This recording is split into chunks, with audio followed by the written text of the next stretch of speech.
जर आमचे विद्यार्थी या शाळेत येत असतील आणि या शाळेमध्ये जर सर्व विषयाला शिक्षक नसतील, आता विद्यार्थ्यांच्या आयुष्यातला टर्निंग पॉईंट 9वी आणि 10वी आहे आणि या 9वी आणि 10वी वर्गात जर गणित सारख्या महत्त्वाच्या विषयाला जर शिक्षक नसेल तर विद्यार्थी काय शिकणार आहेत? या ठिकाणी जे पालक बसले ते यातले बहुतेक पालक हे ऊसतोड मजुराचे आहेत. मग ऊसतोड मजुराच्या विद्यार्थ्यांना चांगलं शिक्षण घेण्याचा हक्क नाहीये का? ज्या महात्मा फुले आणि सावित्रीबाई फुलेंनी अंगावर खडं माती घेऊन ही शिक्षण व्यवस्था उभारली, कर्मवीर भाऊराव पाटलांनी गावोगावी फिरून ही शिक्षण व्यवस्था उभा राहिली आणि आज त्या महाराष्ट्रामध्ये एखादी शिक्षण संस्था जर अशी मगरुरीची भाषा करून जर शिक्षण व्यवस्थेचे 12 वाजवत असेल तर प्रशासन आणि शासन हे या शिक्षण संस्थेचे लाड का पुरवतोय हा एक गावकरी म्हणून आम्हाला पडलेला प्रश्न आहे. किती विषयाला आणि कोणकोणत्या विषयाला? या संस्थेमध्ये गणित, विज्ञान आणि गणित, हिंदी या 3 विषयाला शिक्षक नाहीये. आणि संस्थेकडे जर आम्ही गेलो, संस्था चर्चेला जर आली तर संस्था सांगते की मराठीला जो शिक्षक शिकवतोय त्यालाच म्हणते ऍडजस्टमेंट करा, तुम्ही गणित विषय शिकवा. मग आता त्या शिक्षकांना नेमके मराठी शिकवायची का गणित शिकवायची? मग हे नुकसान कोणाचं आहे? आमच्या विद्यार्थ्यांचं नुकसान आहे साहेब. शिक्षण विभागाने ऑर्डर काढल्यात त्या बाबतीत काय निर्णय? आता शिक्षण विभागाने ऑर्डर काढून बरेच दिवस झाले तरीही ही संस्था त्यांचा रुजू करून घेत नाही. मग यांना वरद असतं कोणाचा? हे अधिकारी यांना मॅनेज झालेत का असा प्रश्न आहे गावकरी म्हणून आमचा. यांच्यावर कारवाई का होत नाही हा आमचा स्पष्ट म्हणणं आहे आमचं. आता काय भूमिका? आमची भूमिका एकच आहे की शासनाने तात्काळ या संस्थेला ते शिक्षक रुजू घेण्यास भाग पाडावे आणि आमच्या विद्यार्थ्यांचं होणारं नुकसान थांबवावं. तुम्ही इथं आंदोलनाला बसलात आणि काय नेमकी तुमची मागणी? गेल्या 5 दिवसापासून आम्ही कुलूप बंद आंदोलन चालू केलेलं आहे की अतिरिक्त जी शिक्षक भरती करण्यासाठी जी संस्था नाही म्हणत आहे त्याच्यासाठी आम्ही गेली 5 दिवस झालं इथं कुलूप बंद आंदोलन केलेलं आहे आणि ती अतिरिक्त जी शिक्षक भरती आहे ती झालीच पाहिजे यासाठी आम्ही इथं आंदोलनासाठी बसलेलो आहोत. काय नेमकं संस्थेची काय भूमिका आहे? संस्थेकडून काय सांगितलं? संस्थेची क्लिअर भूमिका अशी की जी आहे त्या पद्धतीत संस्था चालेल. तुम्हाला जर तुमचे विद्यार्थी तर शिकवायचे असतील तर शिकवा, नाही तर तुम्ही बिनधास्त टीसी काढून घेऊन जाऊ शकता. ह्या पद्धतीमध्ये संस्थेचं भाषण चालू आहे. कोणकोणत्या विषयासाठी शिक्षक नाहीत आणि काय नुकसान होतं? गेल्या 5 वर्षापासून गणित, हिंदी आणि विज्ञान या विषयासाठी शिक्षक नाहीत शाळेमध्ये. आणि शिक्षण विभागाने काय तुम्हाला सांगितलं किंवा त्या संदर्भात शिक्षण विभागानं शिक्षण अधिकारी मॅडमनं आम्हाला 2 शब्द दिलाय की 2 दिवसांमध्ये तुमचा निर्णय आम्ही पूर्ण करू, जी काय तुमची मागणी असेल ती आम्ही पूर्ण करू. पण आज सोमवार आहे, आज 3रा दिवस आहे. जर शिक्षण अधिकारी मॅडमनं जर 2 दिवसात येत्या निकाल नाही दिला तर आम्ही सर्व विद्यार्थी घेऊन जिल्हा परिषद बीडला जाऊन तिथं आमची शाळा भरवणार आहोत. रिक्त पदे भरलेच पाहिजे. शासकीय नियमानुसार रिक्त पदे भरलेच पाहिजे. शिक्षक भरती झालीच पाहिजे. शिक्षक भरती झालीच पाहिजे. शासकीय नियमानुसार शिक्षक भरलेच पाहिजे. शासकीय नियमानुसार शिक्षक भरलेच पाहिजे. शिक्षक भरती झालीच पाहिजे. शिक्षक भरती झालीच पाहिजे. झालीच पाहिजे. शिक्षक भरती झालीच पाहिजे. शिक्षक भरती झालीच पाहिजे. शिक्षक भरलेच पाहिजे. शासकीय नियमानुसार शिक्षक भरलेच पाहिजे. शिक्षक भरती झालीच पाहिजे. शिक्षक भरती झालीच पाहिजे.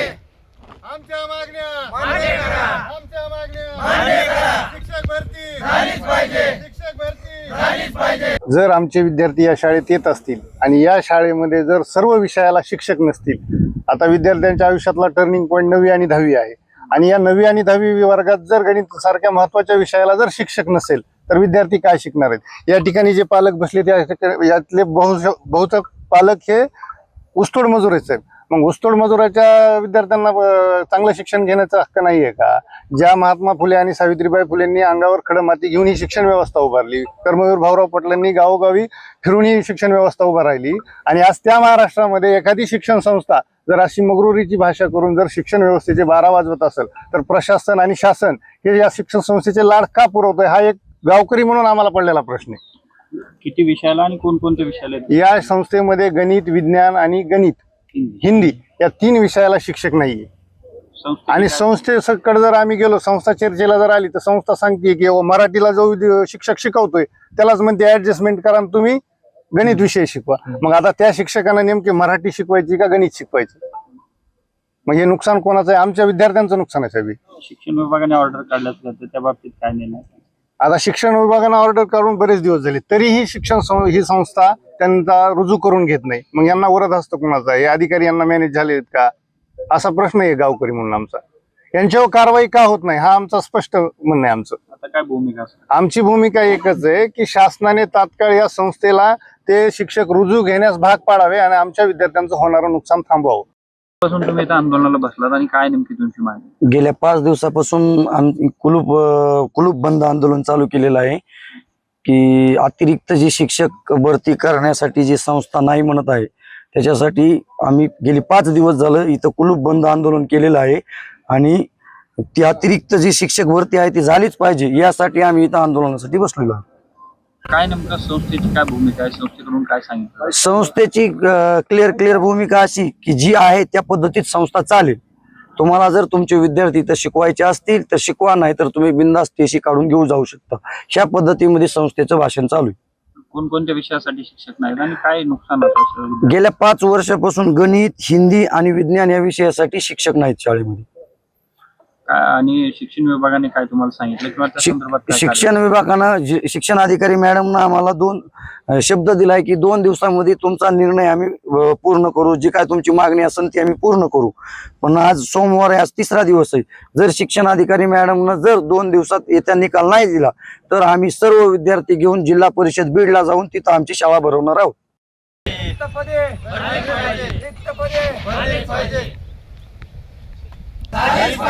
रिक्त पदे शासकीय नियमानुसार रिक्त पदे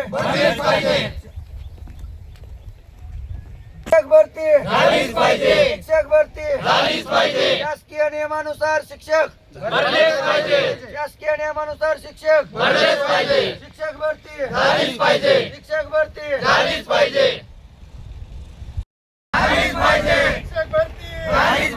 शिक्षक भरती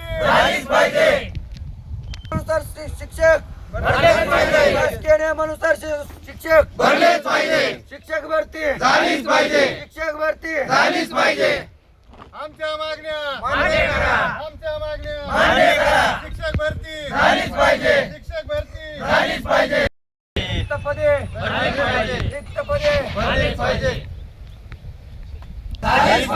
रिक्त पदे शासकीय नियमानुसार रिक्त पदे शिक्षक भरती शिक्षक भरती शासकीय नियमानुसार शिक्षक शासकीय नियमानुसार शिक्षक शिक्षक भरती शिक्षक भरती शिक्षक भरती